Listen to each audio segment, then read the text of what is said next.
एकदमै साँझ झमक्कै परिसकेको छ साथीहरू र मेरो छोरीहरू चाहिँ एक्जाम सकेर आइसकेको छ र उनीहरूको लागि आज बन्दैछ स्पेशल चटपटे। हेलो साथीहरू नमस्ते, तपाईँहरूलाई ट्राभलर साइलामा फेरि पनि स्वागत छ। अनि आज चाहिँ हामी घरमै गिलो चटपटे बनाएर खान आएको छौँ। एकदमै हेल्दी चटपटे भनेपछि त कहाँ हेल्दी हुन्छ र पनि होइन, सक्दो हेल्दी बनाउने कोसिस। अनि आलु पक्दैछ, सोयाबिन टेस्टिङ कटिङ के छ कटिङमा चाहिँ खोर्सानी, प्याज, टमाटर, बन्दा अनि बन्दा र काँक्रा छ। अनि यतापट्टि चाहिँ हाम्रो फुड कलर हालेर ओके चटपटेको मेन गिलो चटपटे। अनि यता आउनुहोस् त, यो चाहिँ कसले बनाएको? यो मैले बनाएको। तिमीले नै हो? तर मैदा धेरै भएर हल्का बाक्लो भएको छ। ठिक छ। अनि यहाँ चाहिँ हाम्रो छ चिट मिट। आम्बो के छ हौ? बाबाले ल्याउनु भएको यो। अनि यो बाई बाई, अनि यो चिप्स, अनि मेन चाहिने चाहिँ भुजा। के भन्छ वाइ वाइ त सबै नेपालीको प्यारो हाम्रो प्यारो वाइ भाइ। वाइ वाइ त सबै नेपालीको प्यारो हाम्रो प्यारो वाइ भाइ हो नि त, सबै नेपालीको प्यारो हो त नि। अब आलु मारिदिनु पर्छ होला। पाकेछ? होला पाक्यो त, पाक्यो जस्तो लाग्यो मलाई। पाक्यो पाक्यो।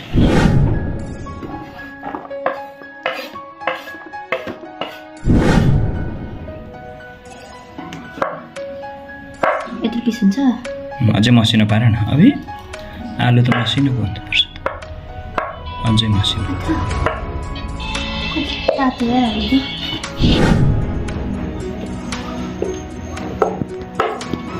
के भयो? निन्द्रा लागेछ बिचारा मेरो छोरीलाई। एक्जामबाट आएर थाकेको छ मेरो छोरीहरू चाहिँ। सो मेरो छोरीहरू थाकेपछि एकदमै उनीहरूलाई चाहिँ हर हर हर हर हर भयो अरे क्या साथीहरू। केमा भन्दाखेरि चटपटेमा। सो मैले चाहिँ होइन नानीहरूको लागि यहाँ आलु उसिनिदिएँ, तर नानीले नै यहाँ काट्दैछ र भुजा ल्याइदिएँ। अनि यहाँनिर चिप्स, चाउचाउ, यहाँनिर यो टुपियम, यो कुरकुरे ल्याइदिएको छु। र यहाँ अलरेडी यहाँनिर प्याज, टमाटर, काँक्रा र बन्दा अनि अलिकति खोर्सानी काटेर हालिसकेको छ। आलु पनि मेरो छोरीले काटिसक्यो र म यहाँ फुड कलर पनि पकाइसकेको होइन छोरी। लिएर आऊ त फुड कलर कस्तो बनाएछौ छोरी। ऊ यहाँ धनियाँ लिएर आऊ त छोरी। रेनु फ्रिजमा छ धनियाँ लिएर आऊ त, जाऊ धोएर अलिकति।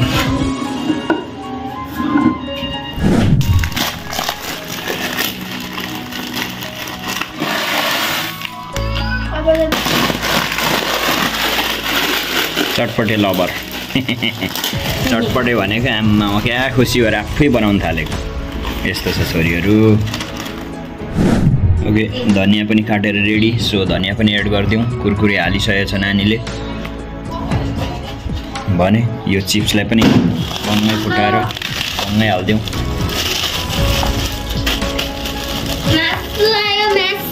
के हो छोरी त्यो? आमा फुड कलर पनि हालिसकेको छ।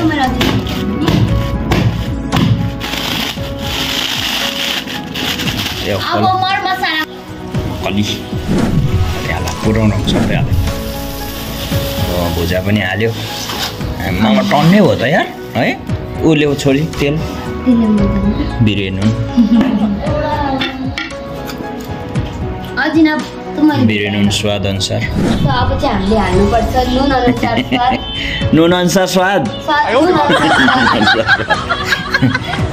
हाल अलिक धेरै हाल्छ के म वरिपरि चर्को लिसा हुन्छ।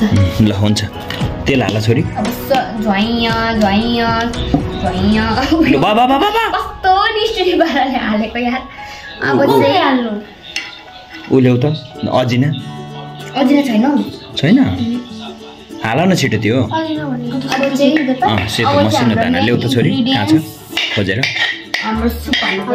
खोजेर ल्याउ न त्यहाँ डब्बा। सुप पनि कस्तो बनायो छोरी तिमीले त?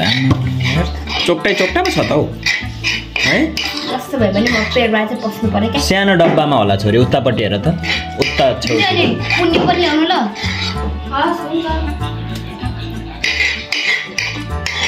चम्चीले हुन्छ हौ छोरी। होइन पुण्यले दामी पारिदिन्छ। ल अब यसलाई मोल्नु पर्ने हुन्छ। ल अझै छोरीले यसलाई मिक्स गर्दैछ। त्यो पनि पन्याउले खतरा मिक्स गर्दैछ।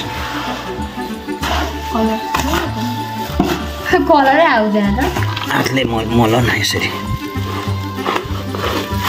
अलिक कम्ती भयो होला हौ अमिलो नानी अमिलो ल्याउ त त्यहाँ छ कस्तो तर्सिने गर्नु भन्नुभएको त बाबा ठिक्क हो है गिलो पनि धेरै पनि भएन थोरै पनि भएन त लुक्स सो यम्मी गाइस काटन ओ त्यहाँ छ त उयो बिच पनिउले नभएर हातले हान्ने बेला साथीहरू नगिनाउनु होला सफा उल्टो काटो नि त बिचमा चाहिँ भनेको त दामी खाऊ त छोरी चा खा त दामी ओके फाइनली हाम्रो चटपट चाहिँ रेडी भइसकेको छ सो हामी चाहिँ खान थाल्यौँ साथीहरू आऊ छोरी खाऊ त मम्मी कस्तो दामी छोरी कस्तो छ दामी नानी कस्तो छ दामी खाऊ त चाख न नचाखी दामी भन्छौ हो खाऊ त मिठो है आफूले बनाएको नि मिठो अरे खाऊ त मिठो है छोरी खाऊ त तिमी पनि एकचोटि उठाएर दामी यम्मी भन न यसो गर न मेरो छोरीले खान्छ क्या खतरा त है मिठो छ साथीहरू लु हामी चाहिँ खान थाल्यौँ है साथी